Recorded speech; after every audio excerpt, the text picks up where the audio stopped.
Assalamualaikum warahmatullahi wabarakatuh. Baiklah Bapak Ibu, kita lanjut lagi membahas soal latihan persiapan P3K tahun 2023. Isinya itu adalah situational judgment test, bisa juga disebut dengan observasi diri yang berkaitan dengan permasalahan sehari-hari yang dihadapi oleh para guru. Ini sudah bagian yang ke-31. Bapak Ibu juga bisa simak video dari 1 sampai 30 di channel ini. Jangan lupa untuk subscribe dan share. Terima kasih.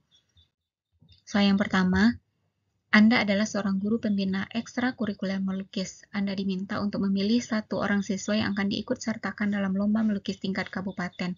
Apa yang akan Anda lakukan untuk menentukan siswa yang akan diikutkan lomba tersebut? A. Saya akan pilih dengan melibatkan guru kesenian dan kepala sekolah agar penilaiannya objektif. B. Saya akan mengadakan lomba melukis antar siswa di sekolah dengan tim penilai dari guru kesenian dan kepala sekolah. Selanjutnya, siswa yang memenangkan lomba tersebut yang akan dipilih.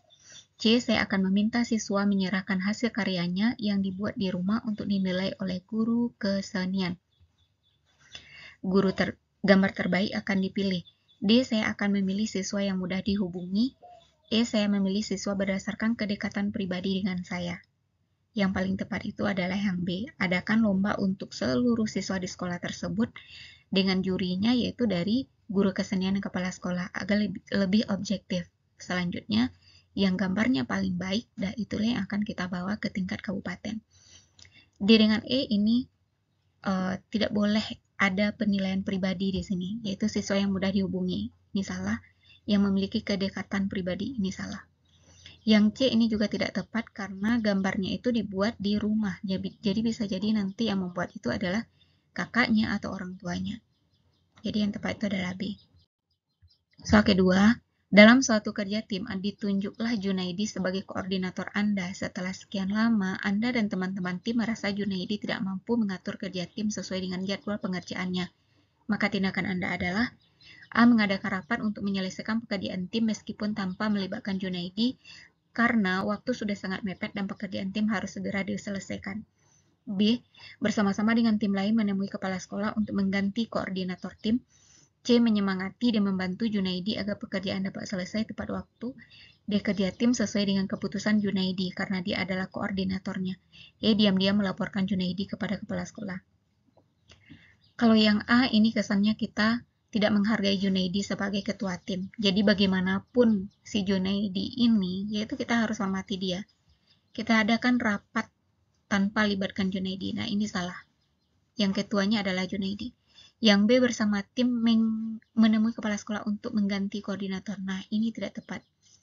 Di sini yang dibutuhkan itu adalah komunikasi antar rekan kerja, antara guru tersebut dengan si ketua tim, yaitu Junaidi tadi. Caranya itu adalah kita semangati ketua tim itu, lalu kita bantu Junaidi itu agar pekerjaannya dapat selesai tepat waktu. Bisa jadi dia lalai sehingga kerja tim menjadi tidak tepat waktu, bisa jadi karena suatu alasan tertentu. Maka kita dekati, kita semangati, dan kita bantu. Bukan justru menjatuhkan Junaidi dari belakang. Soal ketiga, absensi guru di sekolah Anda menggunakan e-presensi. Suatu waktu terjadi kendala jaringan internet. Waktu sudah menunjukkan 6.59, sedangkan batas e-presensi adalah jam 7. Maka tindakan Anda sebagai orang yang diberi tanggung jawab terhadap e-presensi adalah A. Meminta guru untuk absen lagi di jam istirahat siapa tahu jaringan internet stabil. B. Meminta guru yang hadir melakukan absen secara manual terlebih dahulu dan nanti akan Anda input datanya ke sistem jika jaringan sudah stabil. C. Meminta guru-guru masuk ke kelas dan Anda akan berkeliling kelas untuk meminta absen guru secara manual. E. Meminta salah seorang guru untuk mengecek apa yang terjadi dengan jaringan. E. Meminta salah seorang guru menelpon pihak Telkom agar jaringan kembali stabil sehingga e-presensi bisa dilakukan. Jadi soal ini bukan berkaitan dengan e-presensi sebenarnya, tetapi bagaimana pada saat kita melakukan pekerjaan itu ada kendala teknis. Dan kendala teknisnya di sini adalah jaringan. Yaitu kita harus ambil inisiatif cepat, harus gercep. Minta dulu guru yang hadir lakukan absen secara manual. Nanti ketika jaringan sudah ada, kita inputkan datanya ke sistem. Kalau D dengan E, meminta salah seorang guru mengecek apa yang terjadi. Nah, ini akan memakan waktu. Apalagi yang E, hubungi dulu pihak Telkom. Sedangkan guru-guru harus segera absen kemudian masuk mengajar ke kelas masing-masing. Jawabannya adalah B. Soal keempat, Anda seorang guru pembina OSN. Sekolah Anda gagal meraih skor tertinggi dalam OSN. Sebagai pendamping atau pembina, apa yang Anda lakukan? A. Merencanakan, menyiapkan, dan menyelenggarakan latihan intensif bagi peserta untuk mengikuti OSN berikutnya. B. Meminta peserta OSN membentuk kelompok belajar materi OSN agar penguasaan materinya meningkat. C. Meminta alumni pemenang OSN untuk membantu peserta didik mempelajari cara menjawab soal.